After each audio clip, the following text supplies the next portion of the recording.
warahmatullahi wabarakatuh. Waalaikumsalam warahmatullahi wabarakatuh. Bapak Ibu guru yang terhormat, pada kesempatan ini saya sebagai calon guru penggerak angkatan 9 Kabupaten Cirebon dari SD Negeri 1 Tegalgubuk akan menyampaikan aksi nyata modul 1.4, yaitu diseminasi budaya positif. Artinya menyebarluaskan apa yang sudah saya dapatkan dari pembelajaran modul 1.4 ini untuk kita terapkan bersama-sama di sekolah kita ini. Baik, sebelumnya bagaimana kabar Bapak Ibu hari ini? Alhamdulillah, luar biasa, penuh cinta, Allahu Akbar. Alhamdulillah, mantap sekali Bapak Ibu. Rupanya walaupun sudah siang tetap semangat ya Bapak Ibu guru. Baik, selanjutnya saya akan menyampaikan aksi nyata modul 1.4 diseminasi budaya positif. Ya, dimana pembimbing Ibu Linda Suara MPD sebagai fasilitator dan Pak Hadi Pratikto SPD MPD sebagai pengajar praktek. Oke, sebelum kita lanjutkan pada sesi aksi nyata ini, kita perlu membuat sebuah kesepakatan kelas. Baik, sebelum kita lanjutkan, kita buat kesepakatan kelas ini supaya Bapak Ibu nyaman untuk mengikuti kegiatan ini. Kira-kira mau seperti apa kegiatan ini? Mengacungkan tangan saat bertanya. Oke, mengacungkan tangan saat bertanya.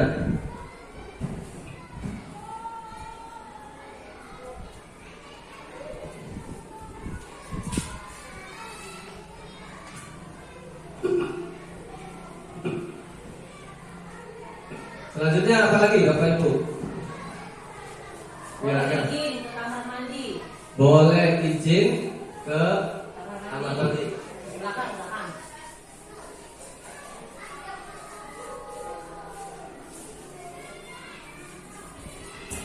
Lanjut, apa lagi? Boleh Boleh minum. minum. Boleh minum. Minum. Oh iya, boleh minum.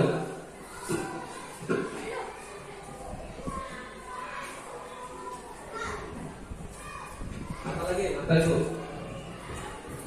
Berpendapat dengan sopan. Berbicara dengan sopan.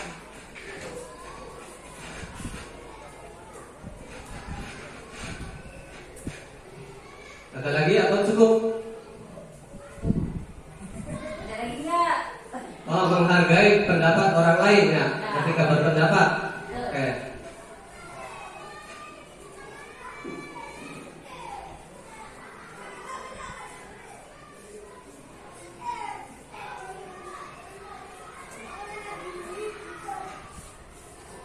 Cukup ya Bapak Ibu untuk kesepakatan kelas kita. Yang pertama, mengacungkan tangan saat bertanya, boleh izin ke belakang, boleh minum, berbicara dengan sopan, menghargai pendapat orang lain. Selanjutnya, sebelum kita lanjutkan, kita ice breaking dulu. Dari Bapak Ibu, ada yang mau ice breaking? Boleh saya? Ya, silakan Ibu Un. Ice breaking. Oke, ingat clue-nya ya. Karena maka.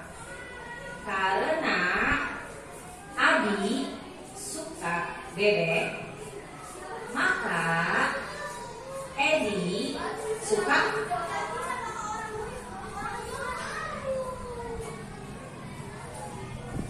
ada yang tahu?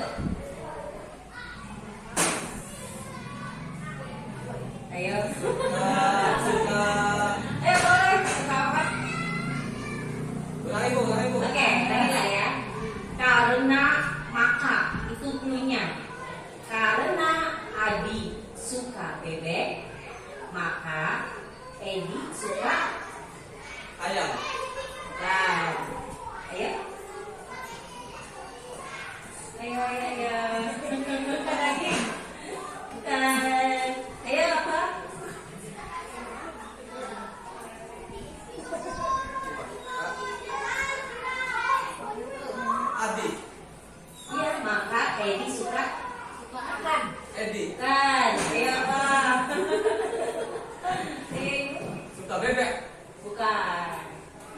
Suka?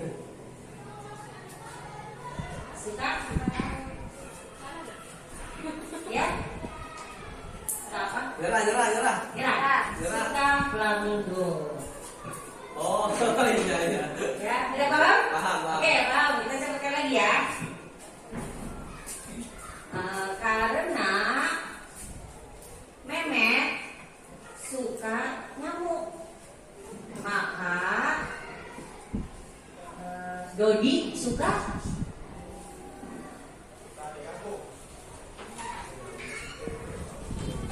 bukan. Ayo apa? Ingat cluenya. Karena maka. Itu cluenya. Ya. Pak Miki bisa? Ayo. Lain lagi ya. Karena Memet suka nyamuk, maka Dodi suka Ngantuk. suka apa? Ngantuk. Dan ayo siapa? Dan ayo nyerah. Suka entos. Oke, terima kasih. Itu tangan untuk semuanya. Tepuk tangan buat Ibu Un yang sudah melakukan ice breaking, yang di awal-awal sudah membuat kita berpikir. Ya, terima kasih. Kita lanjutkan. Ya, Bapak Ibu guru hebat. Tujuan dari kegiatan aksi nyata ini, pertama kita akan untuk diskusi dan berbagi pemahaman mengenai konsep budaya positif yang di dalamnya terdapat konsep perubahan paradigma, stimulus, respon, dan teori kontrol, 3 teori motivasi perilaku manusia, motivasi internal dan eksternal, hukuman dan penghargaan, 5 kebutuhan dasar manusia, keyakinan kelas, 5 posisi kontrol, restitusi, dan segitiga restitusi. Diskusi dan yang kedua, diskusi dan berbagi penerapan strategi disiplin positif yang memerdekakan murid untuk menciptakan ekosistem sekolah yang aman dan berpihak pada murid. Yang ketiga, menyusun langkah-langkah dan strategi aksi nyata yang efektif dalam mewujudkan kolaborasi dengan seluruh pemangku kepentingan sekolah agar tercipta budaya positif yang dapat mengembangkan karakter murid. Dan yang keempat, bersikap reflektif dan kritis terhadap budaya di sekolah yang senantiasa mengembangkannya sesuai kebutuhan sosial dan emosional murid. Topik aksi nyata yang akan kita lakukan pada siaran ini adalah yang pertama tentang perubahan paradigma belajar, yang kedua disiplin positif dan nilai-nilai kebajikan universal, yang ketiga motivasi perilaku manusia, yaitu dalamnya ada teori motivasi, hukuman dan penghargaan dan restitusi, yang keempat kebutuhan dasar manusia dan dunia berkualitas, yang kelima keyakinan kelas, yang keenam posisi kontrol restitusi, yang ketujuh segitiga restitusi, dan yang kedelapan nanti kita refleksi. Ya, refleksi dari Bapak Ibu guru setelah mengikuti kegiatan ini. Yang pertama, kita langsung saja perubahan paradigma belajar. Nah, sebenarnya perubahan paradigma kita lihat ibaratkan suatu kegiatan kepala tangan. Kita mengepakkan tangan. Ada A dan B. Anda dan teman Anda. Sobeklah secari kertas kecil, tuliskan benda atau sesuatu yang sangat berharga. Jadi kemudian Anda letakkan di salah satu tangan Anda dan genggam benda atau sesuatu tersebut dengan segala daya. Buatlah sebuah kepalan. Teman Anda si B akan mencoba dengan sekuat tenaga dengan berbagai cara untuk meminta Anda memberikan benda tersebut. Bisa membujuk, mengancam, menghardik maupun menyuap apa saja yang dapat membuka kepalan tangan Anda. Apa yang terjadi? Ya. Jadi ketika seseorang melakukan sesuatu itu sebenarnya tidak akan terpengaruh. Misalkan kita nih ada sesuatu yang berharga, kita tutupi di kepala tangan. mau diancam, mau diapa, karena ini merasa sangat berharga bagi diri kita, itu kita tidak akan terpengaruh. Nah, itulah paradigma perubahan yang terjadi pada manusia itu seperti itu. Jadi yang sebenarnya perubahan itu terjadi pada diri kita.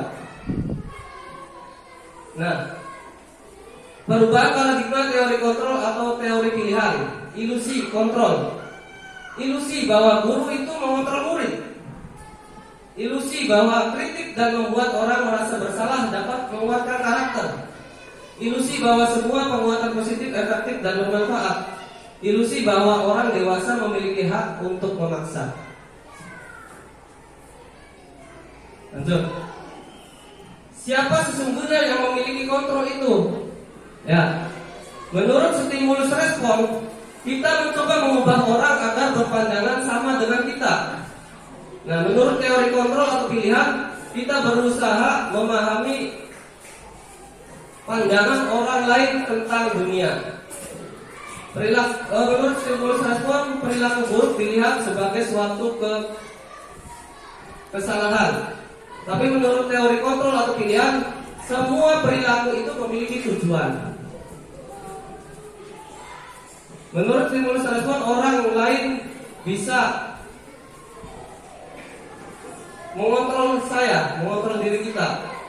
Tapi menurut teori pilihan, hanya Anda, hanya kita yang bisa mengontrol diri kita. Saya bisa mengontrol orang lain menurut stimulus respon, tapi menurut teori pilihan, kita tidak bisa mengontrol orang lain.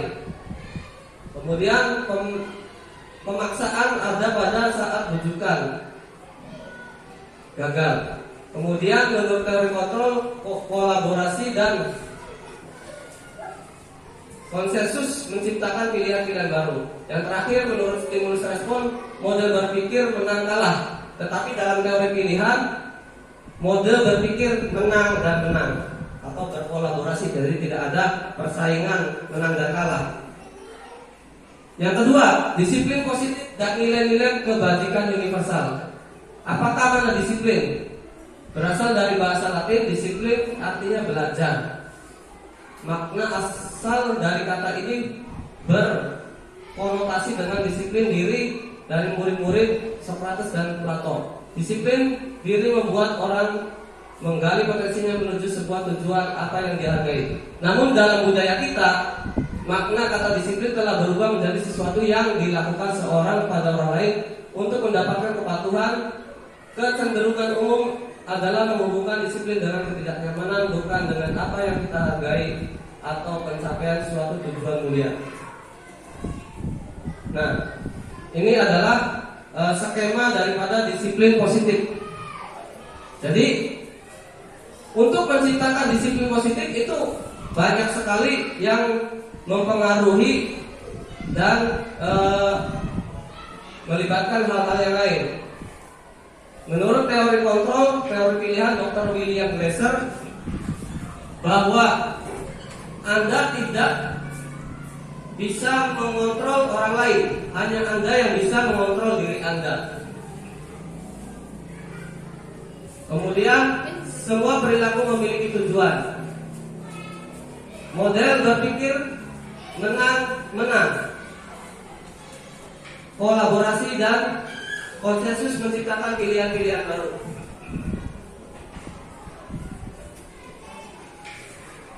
Nah, ini semua sangat mempengaruhi disiplin positif. Nah, disiplin positif itu berakar atau berorientasi pada nilai-nilai kebajikan universal.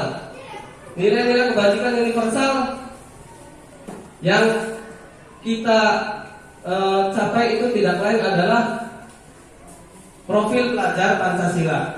Profil pelajar Pancasila yaitu yang ada 6, yaitu beriman bertakwa pada Tuhan Yang Maha Esa dan berakhlak mulia, kemudian mandiri, bernalar kritis, kreatif, bergotong royong dan berkebinekaan global. Selanjutnya, motivasi perilaku manusia, teori motivasi, hukuman dan penghargaan, restitusi. Menurut teori motivasi perilaku manusia, manusia termotivasi itu biasanya memiliki 3 tujuan.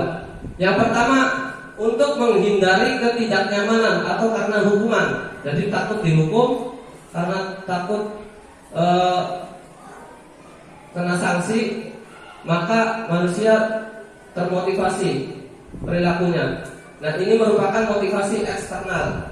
Kemudian untuk mendapatkan imbalan dari orang lain, mendapat hadiah atau mendapatkan reward, itu juga merupakan motivasi eksternal. Yang ketiga, untuk menghargai diri sendiri. Saya akan menjadi orang yang seperti apa, maka saya akan melakukannya. Itu motivasi internal dari tujuan daripada disiplin positif. Ini merupakan tujuan daripada disiplin positif, yaitu memunculkan atau menimbulkan kesadaran daripada diri sendiri, internal.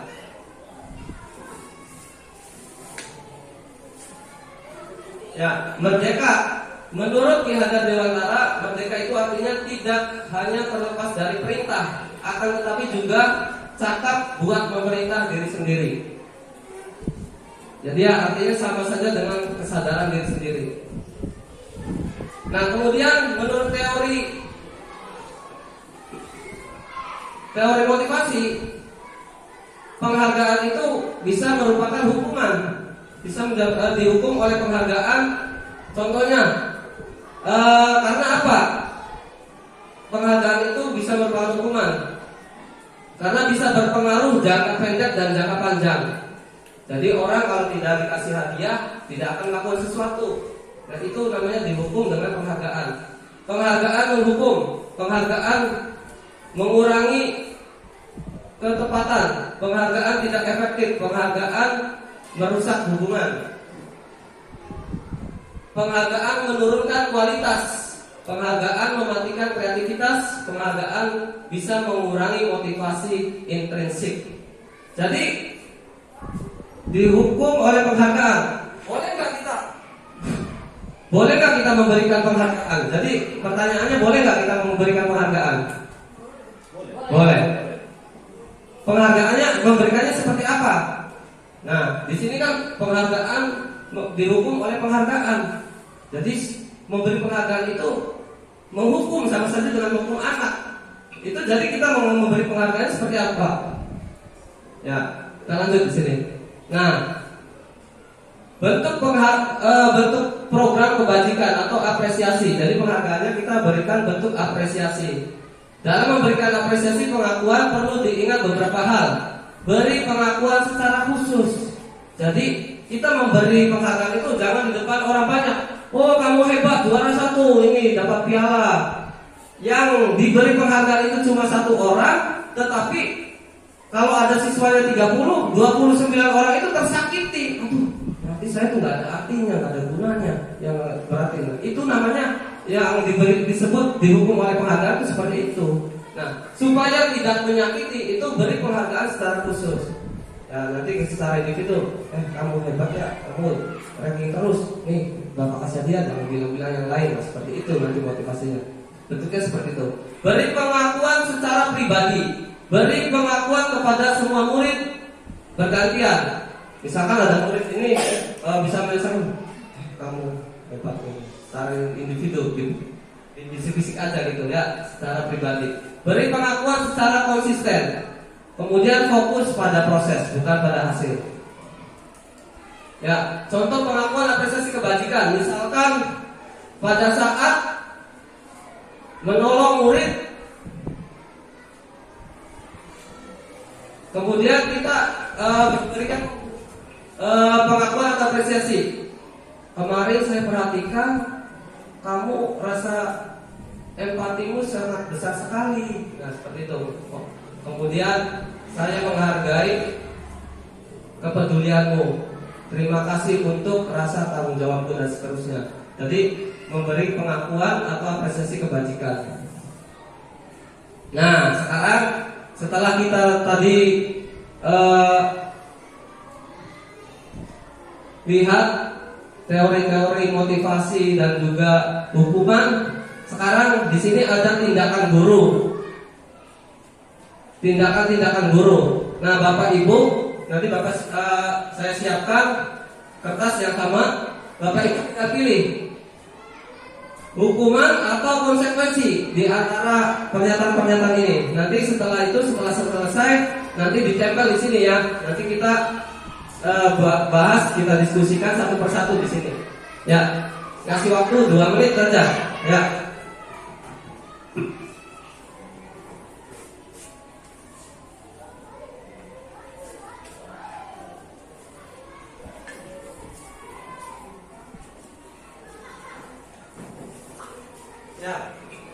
Membedakan, kita mengidentifikasi tindakan guru ini, yang tindakan guru ini termasuk ke dalam hukuman atau konsekuensi, dipilih saja. Nanti kita lihat hasilnya bareng-bareng, kita diskusikan. Kalau sudah selesai nanti ditempel di sini satu-satu, dikasih nama, jangan lupa.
Sudah Bu, silakan maju Bu, ditempel. Iya.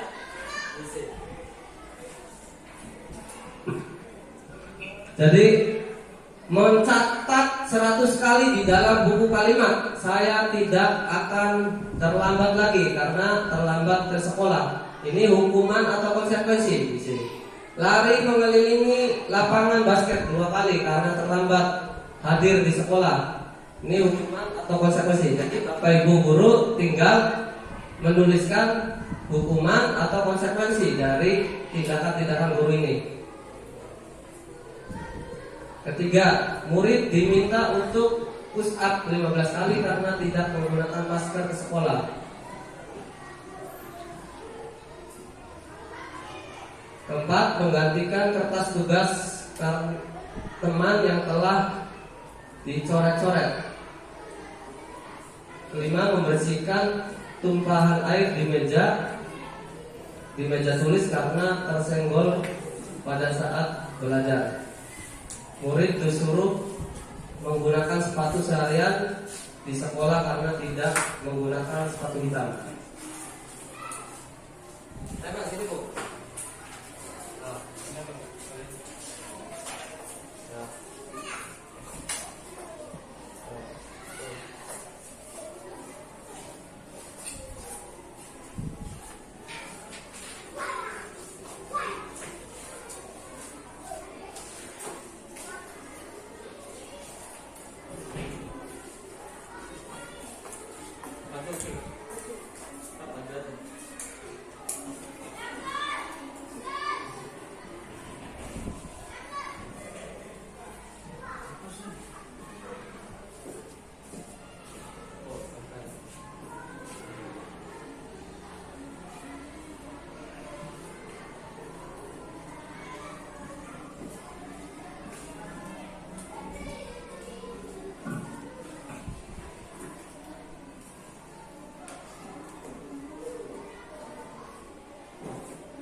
Baik, Bapak Ibu guru sudah mengidentifikasi tindakan yang dilakukan oleh guru apakah termasuk hukuman atau konsekuensi. Kita lihat jawabannya ya. Kita lihat. Mencatat 100 kali di dalam buku kalimat saya tidak akan terlambat lagi karena terlambat ke sekolah adalah hukuman. Ya, hukuman. Kenapa? Karena tidak ada kaitannya dengan terlambat sekolah dengan mencatat. Itu alasannya. Jadi hukuman itu suatu yang memberi sesuatu yang menyakitkan, yang tidak ada kaitannya dengan konsekuensi perbuatan yang dilakukan. Yang kedua, lari mengelilingi lapangan basket 2 kali karena terlambat hadir di sekolah adalah hukuman. Ya. Yang kedua, ya benar semua. Karena tidak ada kaitannya terlambat dengan lari keliling lapangan. Yang ketiga, murid diminta untuk push up 15 kali karena tidak menggunakan masker sekolah. Ini jelas juga hukuman. Kemudian menggantikan kertas tugas teman yang telah dicoret-coret, itu konsekuensi. Jadi ada kaitannya. Karena kita mencoret-coret kertasnya teman, nanti guru melakukan tindakan untuk konsekuensi, diberi balasan untuk mengganti. Itu namanya konsekuensi. Konsekuensi itu adalah sesuatu hal yang harus dilakukan akibat daripada perbuatan yang dilakukan. Ya, karena kertasnya dicoret-coret, siswa tersebut harus menggantinya. Itu konsekuensi. Berikutnya, membersihkan tumpahan air di meja tulis karena tersenggol pada saat belajar. Itu konsekuensi. Kemudian murid disuruh untuk tidak mengenakan sepatu. Itu hukuman. Nah, ini biasanya yang ini. Lari mengelilingi lapangan basket 2 kali karena terlambat 10 menit untuk pelajaran PJOK. Ya, kalau masih lari 2 keliling untuk PJOK itu masuk konsekuensi karena kaitan dengan pelajarannya. Ini sama-sama untuk yang pertama dan yang terakhir itu sama-sama mengelilingi lapangan basket. Tetapi situasinya berbeda. Kalau yang pertama itu tidak ada kaitannya. Kalau yang terakhir itu ada hubungannya dengan pelajaran olahraga atau PJOK. Nah, perbedaan hukuman dengan konsekuensi. Kalau hukuman itu sesuatu yang menyakitkan harus terjadi. Konsekuensi sesuatu harus terjadi.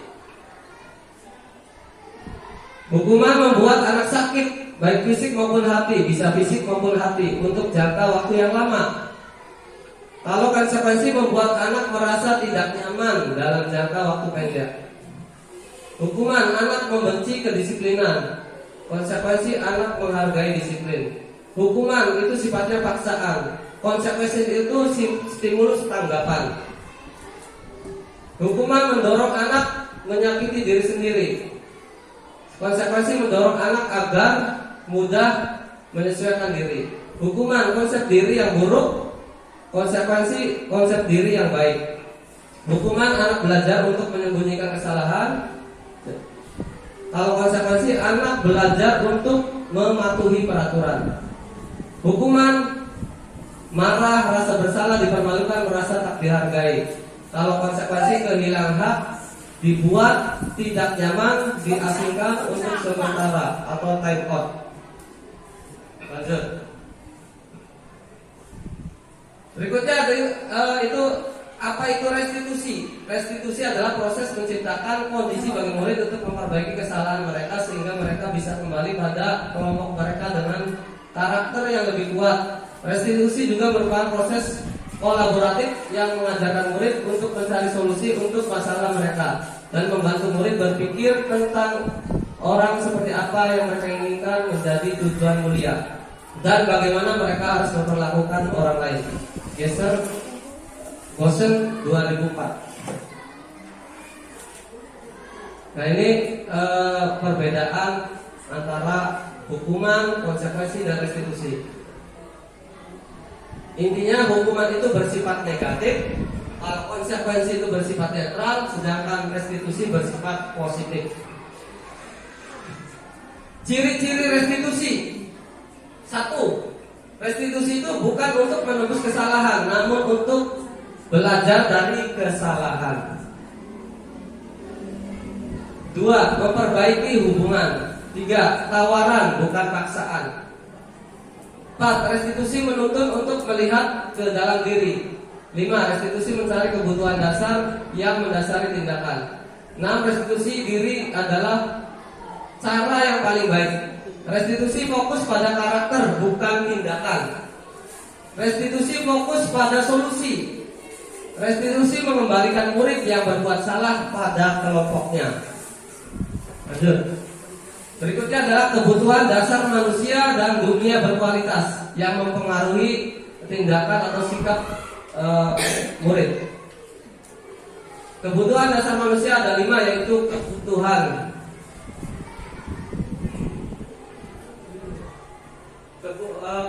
untuk bertahan hidup, kemudian kasih sayang dan rasa diterima, kemudian penguasaan, kebutuhan akan kesenangan, dan kebutuhan akan kebebasan. Nah, bisa jadi sikap murid itu dipengaruhi oleh 5 kebutuhan dasar manusia ini. Jadi kita perlu memperhatikan 5 kebutuhan dasar ini. Apakah siswa nakal atau siswa terlalu aktif itu karena apa? Karena mungkin perlu diperhatikan, mungkin perlu kasih sayang, mungkin perlu kebebasan dan sebagainya. Jadi perlu kita memperhatikan kebutuhan dasar manusia. Yang kelima, keyakinan kelas. Mengapa tidak peraturan saja? Mengapa harus keyakinan kelas atau kesepakatan kelas? Mengapa kita memiliki peraturan harus menggunakan helm, bisa mengendarai kendaraan roda 2? Ya. Mengapa kita memiliki peraturan 3M, menggunakan masker, mencuci tangan, dan menjaga jarak 1,5 meter? Mengapa kita memiliki peraturan harus datang tepat waktu pada saat mengikuti pelatihan? Untuk mendukung motivasi intrinsik, kembali ke nilai keyakinan lebih menggerakkan seseorang dibandingkan mengikuti serangkaian peraturan-peraturan. Ya, jadi supaya menimbulkan motivasi intrinsik dari dalam diri, kesadaran, itu kita menggunakan istilah keyakinan, bukan kesadaran. Berikutnya, budaya positif. Jadi untuk menciptakan budaya positif harus didukung dan ditunjang pertama oleh peraturan kelas, kemudian dari peraturan kelas dibuat keyakinan kelas, maka akan tercipta lingkungan yang positif. Dari lingkungan positif akan menjadi budaya positif. Nah, ini adalah contoh kesepakatan kelas dan keyakinan kelas. Yang mana nih yang merupakan keyakinan kelas dan kenapa? Dari sini misalkan ada kesepakatan kelas: datang tepat waktu, mengucapkan salam, menjaga kebersihan sekolah, berdoa sebelum dan setelah belajar, kemudian aktif dalam pembelajaran. Kemudian sebelahnya kesepakatan kelas: kami guru dan murid yang saling menyayangi, kami murid yang semangat belajar, kami murid yang peduli dengan teman-teman. Ya, ini yang di garis tebal ini merupakan keyakinan kelas: saling menyayangi, semangat, jaga kebersihan, dan seterusnya. Jadi untuk menciptakan budaya positif, jadi kita ibaratnya membuat sebuah kesepakatan kelas, dari peraturan kelas bikin kesepakatan, kemudian dibuat keyakinan kelas, sehingga muncul kesadaran dari dalam diri siswa. Jadi bahwa aturan itu merupakan atau kesepakatan itu merupakan buatan mereka sendiri yang harus ditaati dan dipatuhi. Beda dengan peraturan. Peraturan itu ujug-ujug sudah ada di segala sekolah. Jadi anak itu merasanya ini buatan siapa? Tapi kalau itu disepakati, dibuat kesepakatan dan diyakini menjadi keyakinan kelas, itu akan lebih ditaati oleh siswa, lebih disadari dan siswa itu lebih sadar dalam melakukannya. Nah, sekarang kita akan membuat suatu keyakinan kelas dari peraturan kelas. Jadi, misalkan peraturannya adalah selalu kembalikan buku ke tempatnya. Keyakinan kelasnya adalah merupakan tanggung jawab. Dilarang mengganggu orang lain. Keyakinan kelasnya itu berarti menghormati orang lain. Hadir di sekolah 15 menit sebelum pembelajaran dimulai. Keyakinan kelasnya adalah menghormati orang lain dan berkomitmen. Dilarang melakukan kekerasan. Keyakinan kelasnya adalah keselamatan, menghormati orang lain. Dilarang menggunakan narkoba. Keyakinan kelasnya adalah kesehatan. Bergantian atau menunggu giliran. Keyakinan kelasnya menghormati orang lain dan bersabar. Gunakan masker. Keyakinan kelasnya adalah kesehatan dan keselamatan. Jangan berlari di kelas atau koridor. Keyakinan kelasnya adalah keselamatan dan keamanan. Nah, sekarang di kelas Bapak Ibu kan punya peraturan kelas. Nah, coba Bapak Ibu buat peraturan yang sudah ada di sini ya. Di sini nanti kita siapkan kertas ini. Nanti Bapak Ibu tulis di kertas ini, lalu mana yang termasuk peraturan dan mana yang termasuk keyakinan. Nanti di kelas masing-masing tulis satu peraturan dan satu keyakinan. Oke, yang warna hijau nanti ditulis, ini yang warna kertas yang warna hijau ditulis peraturan yang ada di kelas Bapak Ibu. Peraturan. Nah, nanti yang warna kuning, Bapak Ibu tulis dengan keyakinan kelas. Ya, silakan.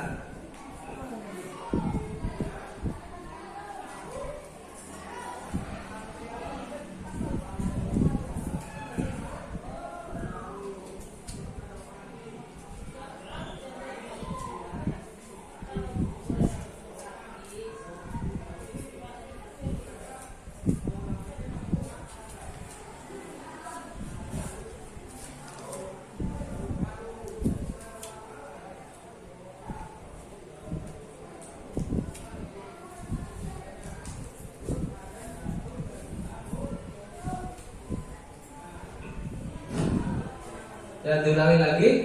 Jadi di kertas hijau Bapak Ibu tuliskan satu peraturan yang ada di kelas Bapak Ibu. Kemudian yang warna kuning yang warna kuning tulis salah satu keyakinan kelas yang dari peraturan itu.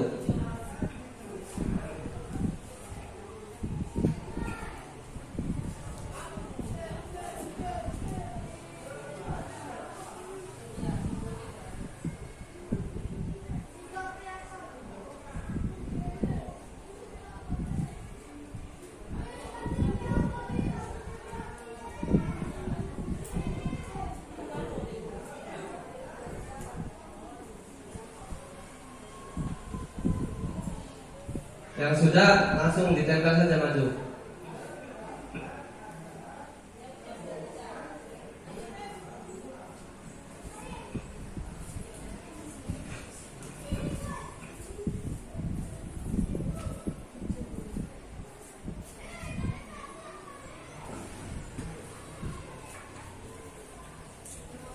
Bila sudah, silakan ditempel saja, Bu.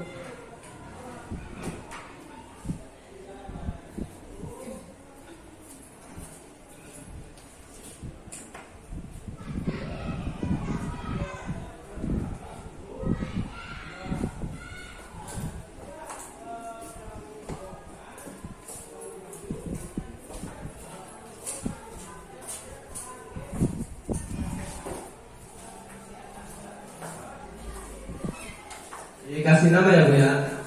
Kasih nama.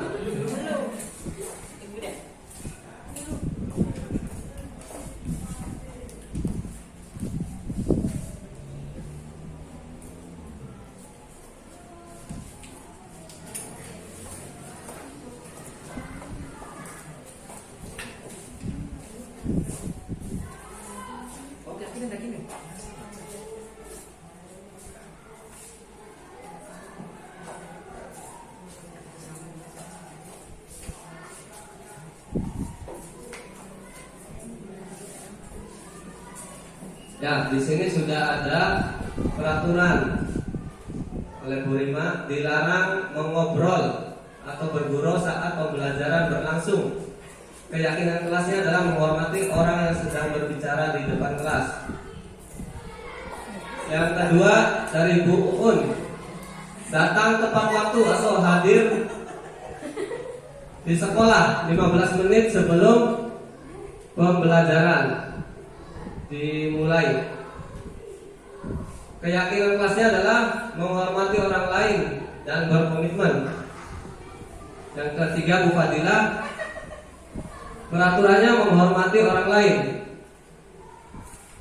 Ketukar ini kayaknya Bu. Ya, jadi peraturannya dilarang melakukan kekerasan. Keyakinan kelasnya adalah menghormati orang lain. Ya, silakan yang lain barangkali sudah.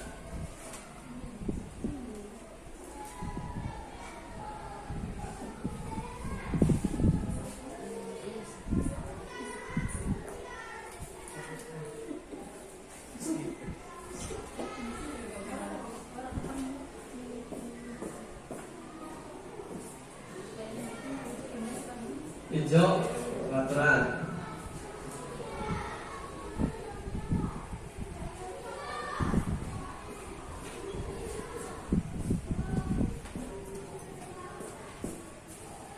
Ya, kedua ini peraturannya dilarang makan di kelas.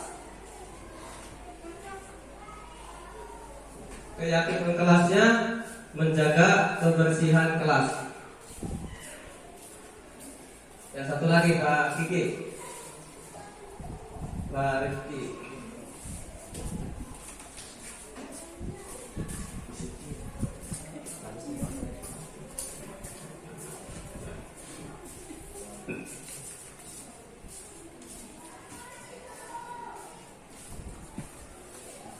Ya, Pak Rifki dilarang memakai sepatu berwarna-warni.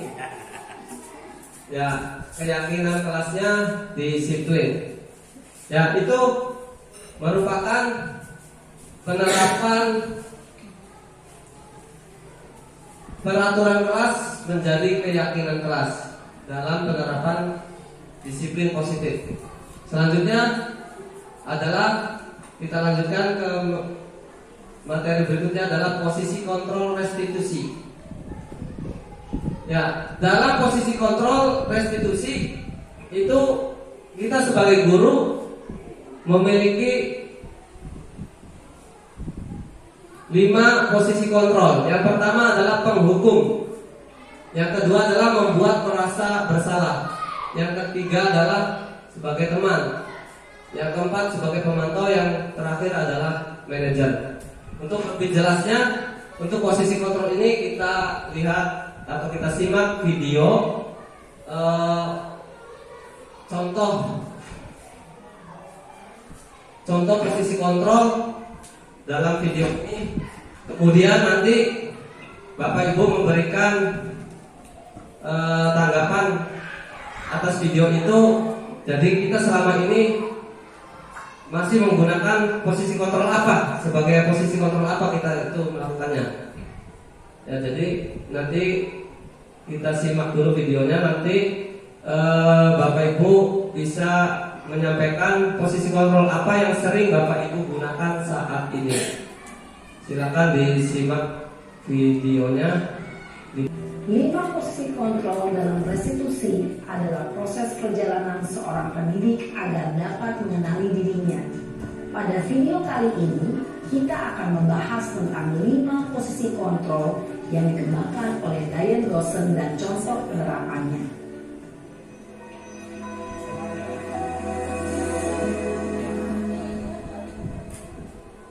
5 posisi kontrol itu adalah: 1. Posisi penghukum. 2. Posisi pembuat merasa bersalah. 3. Posisi teman. 4. Posisi pemantau atau monitor. Dan 5. Posisi manajer. Untuk lebih memahami kelima posisi tersebut, mari kita saksikan kasus Naren yang terlambat hadir 20 menit di sekolah dan melihat bagaimana kelima posisi kontrol dalam menghadapi masalah tersebut.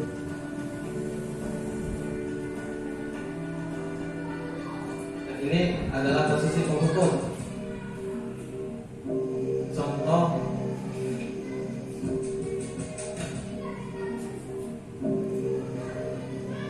Naren,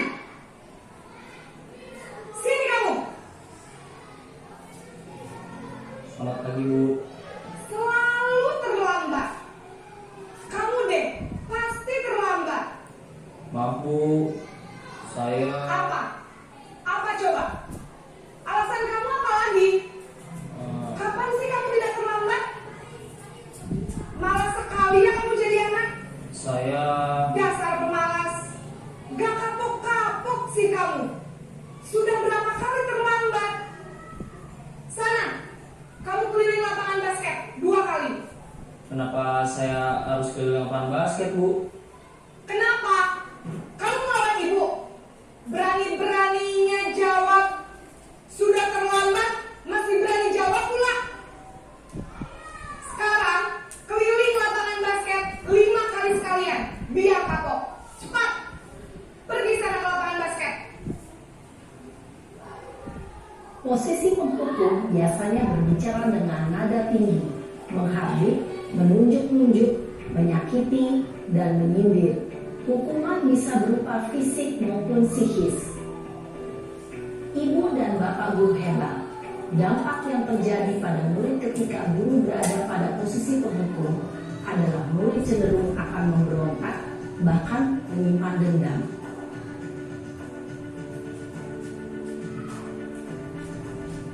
Selanjutnya posisi pembuat merasa bersalah.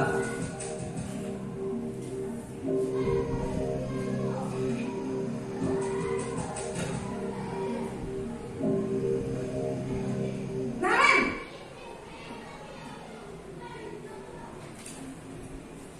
Selamat pagi Bu. Naren. Kamu kenapa terlambat lagi, nak? Ya Tuhan, Naren. Kamu senang ya bikin ibu susah ya? Kalau kamu terlambat lagi, nanti ibu yang ditegur bapak kepala sekolah, nak. Disangka ibu tidak bisa membina kamu. Duh, gimana ini? Maaf Bu. Duh, Gusti Naren. Kamu suka ya kalau ibu ditegur bapak kepala sekolah? Terus, sekarang ibu harus tulis apa ini di buku absen? Ini kamu sudah sering terlambat loh. Ibu harus apa coba? Maaf Bu. Maaf sekali. Ya sudah, lain kali jangan bikin ibu susah lagi ya nak ya. Ibu tidak akan kuat lagi kalau kamu begini terus. Bisa jantungan kalau ibu ditegur bapak kepala sekolah. Sana cepat ke kelas. Maaf ya Bu. Maaf sekali. Posisi pembuat rasa bersalah berbicara dengan nada tenang, cenderung lembut. Namun kata-kata yang diutarakan membuat murid merasa menjadi orang yang gagal, memandang buruk dirinya sendiri, merasa tidak berharga, dan tidak sanggup membahagiakan orang lain.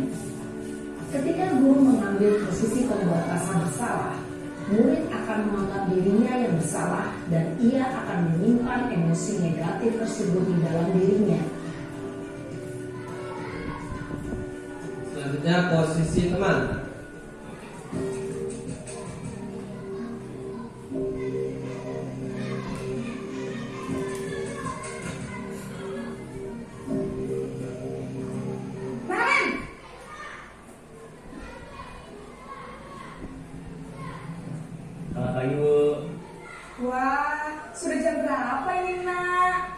terlambat lagi ya sayang. Iya Bu, habis ibu saya lupa bangunkan saya Bu. Kamu malah menyalahkan ibu kamu. Kamu bukannya anak yang larinya paling kencang. Kok terlambat sih? Iya Bu, saya memang terlambat bangun tadi. Jadi biarpun saya lari kencang, tetap gak kekejar Bu. Ya sudah sana. Nanti lain kali larinya lebih kencang lagi ya. Biar gak terlambat lagi. Bikin seneng ibu. Demi ibu. Bisa kan? Bisa lah Bu. Ya sudah sana masuk kelas. Ibu beresin urusan absen kamu. Kamu ini ada-ada saja.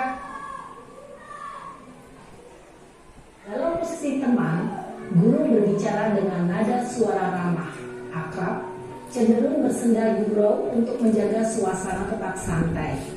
Murid akan merasa senang, aman, dan akrab dengan guru. Identitas yang tercipta adalah identitas sukses atau berhasil. Namun, perlu diingat, karena ini masih dorongan eksternal, maka ada faktor ketergantungan dari murid kepada orang tertentu. Di sini, guru absennya, sehingga di lain waktu, murid bisa berperilaku baik, namun hanya kepada orang-orang tertentu saja. Selanjutnya sebagai posisi pemantau atau monitor.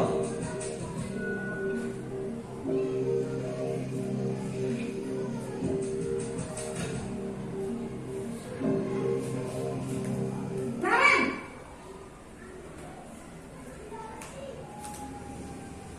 Selamat pagi Bu. Naren, apa peraturan sekolah kita tentang jam berapa kita harus masuk sekolah, nak? Kita harus di sekolah jam 7 Bu. Iya betul, sekarang sudah jam 7.20. Naren sudah tahu konsekuensinya jika terlambat hadir. Paham Bu. Saya harus tinggal kelas pas jam istirahat selama 20 menit. Iya benar, konsekuensinya demikian. Jadi nanti jam 9.30 pas istirahat, kamu harus tinggal di kelas, kerjakan tugas tambahan untuk ketertinggalan kamu, ya? Baik Bu. Posisi pemantau mengandalkan penghitungan atau data untuk mengontrol murid. Guru mengarahkan murid berdasarkan peraturan dan konsekuensi. Seorang pemantau menunjukkan bahasa tubuh dan ekspresi wajah yang datar dan cenderung formal. Di posisi yang terakhir adalah posisi manajer.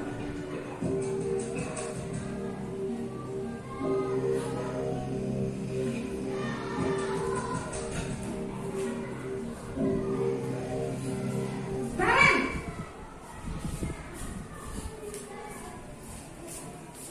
Selamat pagi Bu. Selamat pagi, Naren. Maaf Bu, saya terlambat.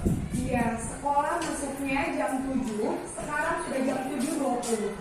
Jadi sekarang bagaimana ini, Naren? Maaf Bu, saya lupa setel alarm saya semalam. Baiklah, menurut kamu, keyakinan sekolah yang mana yang perlu kamu tingkatkan? Menghargai diri sendiri dan orang lain mungkin ya Bu. Setuju. Jadi, apakah Naren meyakini prinsip saling Nanti Bapak Ibu, ini Saya meyakini posisi manajer itu sama saja dengan memperbaiki masalah perlambatan ini? segitiga restitusi, proses segitiga restitusi yang akan kita sampaikan setelah ini. Jadi mau diperhatikan ada 3 tahap ini. menyetel alarm saya Bu. Baik, kalau Naren lupa menyetel alarm di rumah, ada orang yang kira-kira bisa bantu mengingatkan tidak? Ada Bu, kakak saya, Kak Emma. Ada lagi selain Kak Emma? Selain Kak Emma, ada ibu saya. Baik, jadi yang mengingatkan Naren adalah Kak Emma dan ibu kamu ya. Kira-kira akan mulai setel alarm kapan nih, Naren? Setelah pulang sekolah, akan segera saya lakukan. Baik, jadi Naren akan setel alarm untuk bangun besok pagi dan akan diingatkan oleh kakak dan ibu dan Naren ya. Ada lagi yang mungkin perlu dilakukan, Naren, agar tidak terlambat bangun lagi. Tidak ada Bu. Baik, Naren, terima kasih untuk kerjasama kamu. Sekarang kamu perlu kembali ke kelas untuk belajar. Baik Bu, terima kasih. Posisi manajer adalah posisi kontrol yang disarankan untuk membimbing murid memiliki sikap disiplin yang positif, yaitu murid yang mandiri, bertanggung jawab, dan dapat memecahkan masalah. Tujuan dari posisi ini adalah agar murid dapat berefleksi atas tindakannya. Guru akan dengan tulus memberikan pertanyaan-pertanyaan bermakna, sehingga membuat murid dapat belajar dari kesalahannya dan mencari sebuah solusi untuk menyelesaikannya. Ibu dan Bapak guru hebat, setelah mengamati adegan kelima posisi kontrol tadi, kira-kira posisi mana yang paling ideal? Posisi mana yang dapat menunjang motivasi intrinsik murid? Ya, tentu posisi manajer. Posisi ini memang posisi ideal yang ingin dituju setiap pendidik. Pada posisi inilah, guru dapat menerapkan disiplin positif yang berpihak pada murid, yang memerdekakan murid.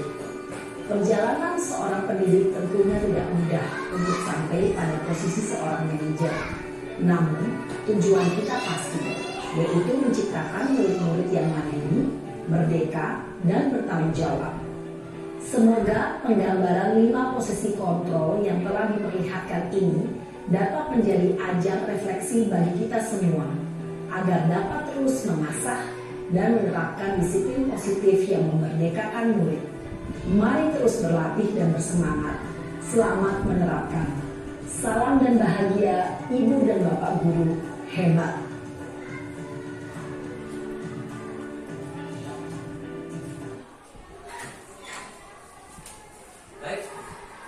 Baik Bapak Ibu guru yang saya hormati, setelah menyimak video dari kelima posisi kontrol sebagai seorang guru, saya minta tanggapan dari salah satu Bapak Ibu guru. Kira-kira posisi kontrol apa yang selama ini digunakan oleh Bapak Ibu guru? Silakan, barangkali bisa berbagi di sini. Silakan, barangkali Bu Dila atau Bu Rima.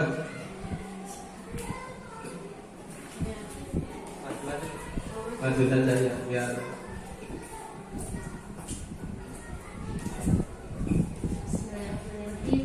Posisi kontrol yang sering saya gunakan itu biasanya teman. Cuma kemarin saya memposisikan dirinya, kemarin ya karena anaknya terlalu ribut di kelas, jadi saya kemarin sebagai yang kedua Pak. Nah, bukan Apa namanya, monitor? membuat rasa bersalah, yaitu membuat mereka merasa bersalah karena mereka terlalu ribut. Jadi saya tidak bisa ngomong halus, tidak bisa sebagai teman, tapi yang sering saya lakukan itu sebagai teman mereka, karena dengan itu mereka lebih paham gitu apa yang saya ucapkan, mereka lebih memahami apa yang saya inginkan gitu, dengan kata-kata yang positif, dengan cara berbicaranya Dari hati ke hati, dari ya, hati ke hati gitu. Terima kasih. Baik, terima kasih sekali buat Bu Rima yang sudah membagikan pengalamannya atau penerapan posisi kontrol. Kita beri aplaus dulu buat Bu Rima. Ya, jadi memang untuk menjadi posisi manajer kita perlu memerlukan proses ya. Nah, kita perlu ada perubahan atau pergerakan antara posisi kontrol yang tadinya sebagai pemantau, kemudian menjadi posisi manajer, atau kita dari posisi teman nanti bisa ke posisi manajer. Selanjutnya kita lanjutkan ke segitiga restitusi. Segitiga restitusi itu merupakan sebuah proses tahapan di mana kita sebagai seorang guru memposisikan diri sebagai seorang manajer. Dalam segitiga restitusi itu ada 3 tahapan. Yang pertama adalah tahapan menstabilkan identitas. Contohnya kata-kata kesempatannya setiap orang pasti pernah melakukan kesalahan. Jadi kita menstabilkan identitas itu bahwa anak bersalah itu pasti punya alasan.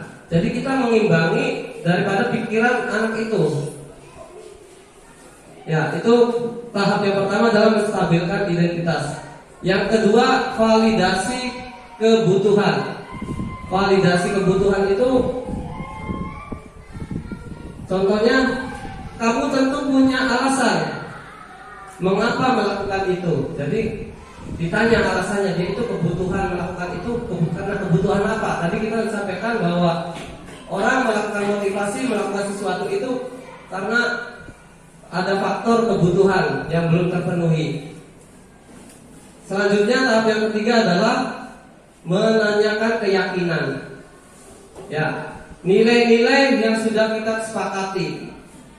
Nilai apa yang sudah kamu langgar, atau nilai apa yang sudah nilai-nilai apa yang telah kita sepakati yang sudah kamu langgar. Misalkan karena terlambat, oh nilai disiplin seperti itu dan seterusnya.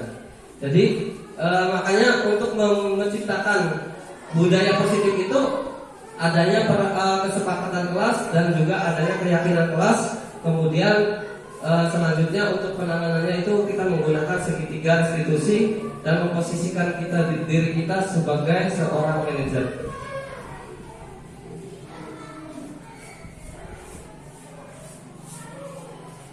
Ya, ini tahapan menstabilkan identitas. Guru berkata, biasanya kata-kata yang digunakan, berbuat salah itu hal yang manusiawi. Tidak ada manusia yang sempurna. Bapak ibu juga pernah salah. Kita pasti bisa menyelesaikan permasalahan ini. Bapak ibu tidak tertarik untuk mencari tahu siapa yang benar, siapa yang salah. Bapak lebih tertarik untuk menyelesaikan masalah. Kalau kamu menyalahkan dirimu sendiri terus-menerus, apakah kamu bersikap baik pada dirimu sendiri? Nah, ini biasanya dalam tahapan menstabilkan identitas. Kita masuk dalam pikiran siswa yang telah berbuat salah, bahwa kesalahan itu tentunya punya alasan. Jadi kita tahap stabilkan identitas. Berikutnya adalah validasi kebutuhan. Membantu murid mengenali basic need atau kebutuhan dasar yang ingin dipenuhinya ketika melakukan kesalahan itu. Pada dasarnya setiap tindakan manusia tujuannya adalah memenuhi kebutuhan dasar. Apakah itu penguasaan, kebebasan, kasih sayang, dan rasa diterima, kesenangan atau bertahan hidup. Biasanya guru berkata, kamu bisa saja kan melakukan hal yang lebih buruk, tapi kamu tidak melakukannya. Kamu pasti punya alasan kenapa melakukannya. Apa yang penting bagi kamu? Kamu boleh tetap berusaha menjaga sikap itu, tapi tambahkan sikap yang lain, yang baru. Maukah kamu belajar cara lain untuk mendapat yang kamu butuhkan tanpa harus memukul? Apakah kamu bisa melakukan dengan lebih baik besok lagi? Ya, ini tahapan validasi kebutuhan.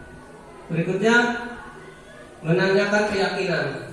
Anak melihat kesalahannya dihubungkan dengan norma sosial dan nilai-nilai yang mendasari manusia berintegrasi dengan orang lain. Guru berkata, apa nilai yang kita percaya di kelas atau sekolah kita? Nilai-nilai universal apa yang telah kita sepakati? Kelas yang ideal itu seperti apa sih? Kamu ingin jadi anak seperti apa? Apa yang kamu rasakan ketika kamu melakukan itu? Kamu menjadi orang yang seperti apa? Ini biasanya untuk menanyakan keyakinan.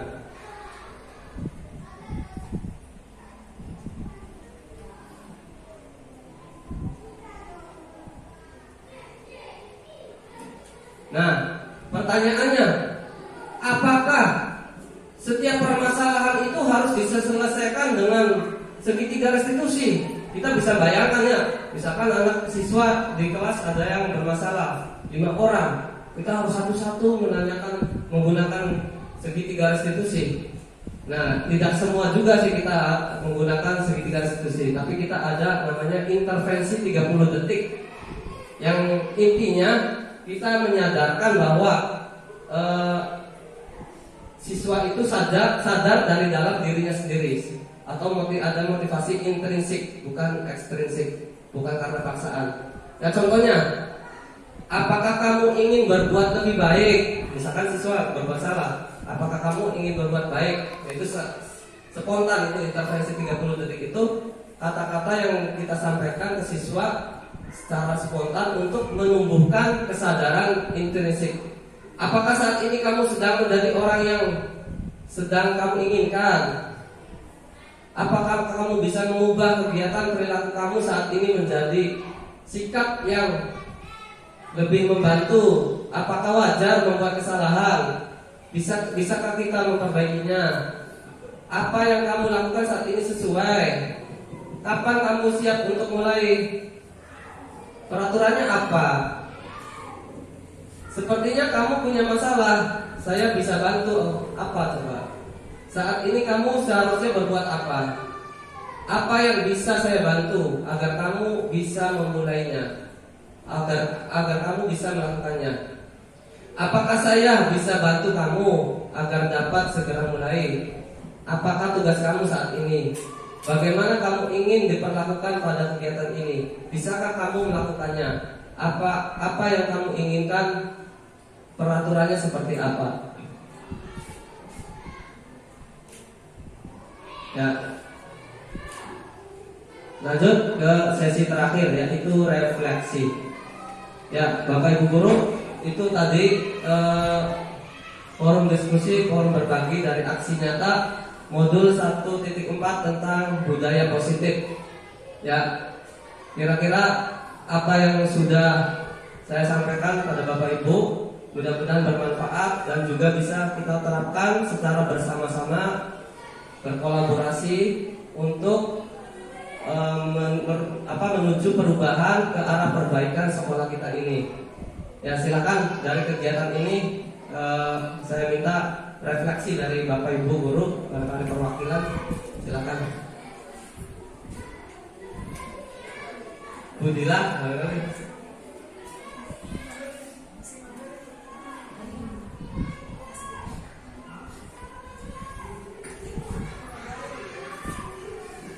Ya, barangkali Bu Rima lagi.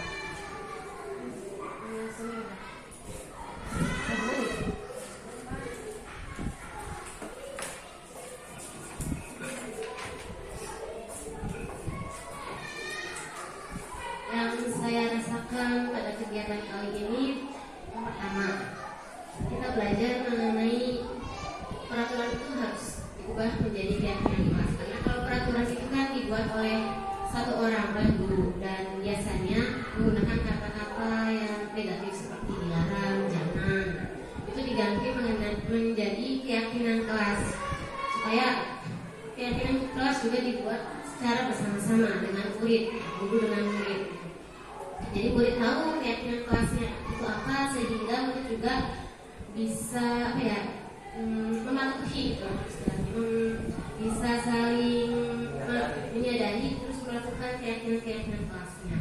Kemudian tadi ada 5 posisi kontrol guru di sini. Nah, dan sebaiknya guru itu harus menjadi manajer. Itu yang paling baik, guru harus menjadi manajer bagi murid. Terima kasih. Baik, terima kasih atas refleksi. Kita beri aplaus dulu buat semua ya. Terima kasih. Baik, dengan demikian selesai sudah aksi nyata yang bisa saya sampaikan. Beli ketan di Kaliwedi. Sekian dan terima kasih. Wassalamualaikum warahmatullahi wabarakatuh.